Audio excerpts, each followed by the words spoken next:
D210 TV and Spectrum Sports. We're here at Ford Stadium for SMU's conference home opener against the number 11 ranked Houston Cougars. SMU is hoping to get their first win in American Athletic Conference play as they're currently sitting last in the West. After a great start in the first half, the Mustangs were up 28-7 on the ranked Cougars. They carried that into the second half, playing with a sense of urgency as the Cougars desperately tried to make a comeback. SMU took the victory and the upset for a final score of 38-16 with their first win against the Houston Cougars since 2012. The Mustangs were efficient and effective on offense with 406 total yards and 5 touchdowns.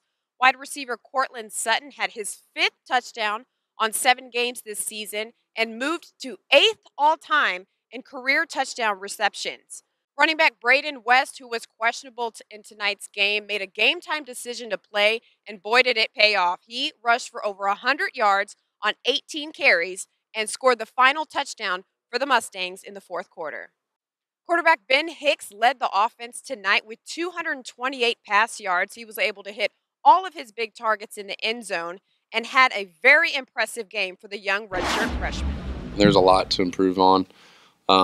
It looks good right now, but I mean, it's never as good as you think and it's never as bad as you think. So I'll watch the film tomorrow and see what I can improve on. But yeah, I'm excited with my performance, but I mean, there's a lot I can improve on and take into the rest of the season. But I'm just proud of the O-linemen. They protected their butts off all night. They did a great job, and the guys made plays. The guys made plays for me, and we got it done. So. Defensively, the Mustangs were relentless. They were able to sack Greg Ward Jr. 7 times, and 3 of those sacks came from senior defensive lineman Jarvis Pruitt, who had a standout game tonight. After the game, head coach Chad Morris said that he encouraged his guys at halftime to stay positive and believe in the process. He believes this team is trending in the right direction at the right time. Again, I'm going to commend our staff, Van Malone and our defensive staff, Joe Craddock and our offensive staff, Derek Riley, and Keith Gunn and our special teams. It really was a collective effort, but more importantly, it's those players that believed in what we're doing. And this is, when you talk about a program where we have been 23 months ago and to where we are right now, we're trending and we're in the right direction. For more on the Cougars, let's go to Mackenzie Hinkley. Not the ending that Houston wanted as they struggled both offensively and defensively. The Cougars came into this matchup ranked number 11 with a 6-1 record. They started the possession off today with wide receiver senior Chance Allen fumbling the ball on SMU 12, and it pretty much goes downhill from there. The Mustang defense did a pretty good job putting pressure on Greg Ward Jr. all night, but he did scramble early in the third to get a touchdown from Tyler McCloskey and bring the score 28-14. This wasn't the only time that they scored. They did score in the fourth quarter when SMU snapped the ball over the punter's head to give Houston the safety.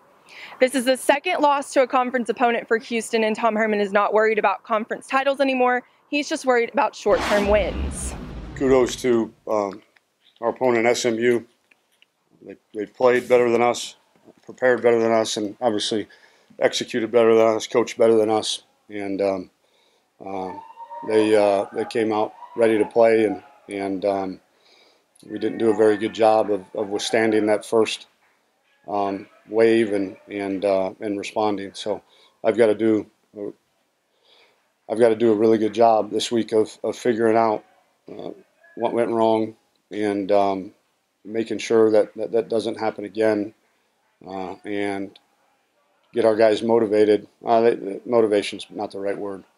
Get our guys confident to go play next week and defend our stadium, in which we're undefeated in this the 2 years of this program, and then take a deep breath and regroup in the bye week and get some guys healthy, and then have a great final 3-game stretch. The Cougars, who are usually pretty good at home, try to bounce back next week in Houston when they play USF.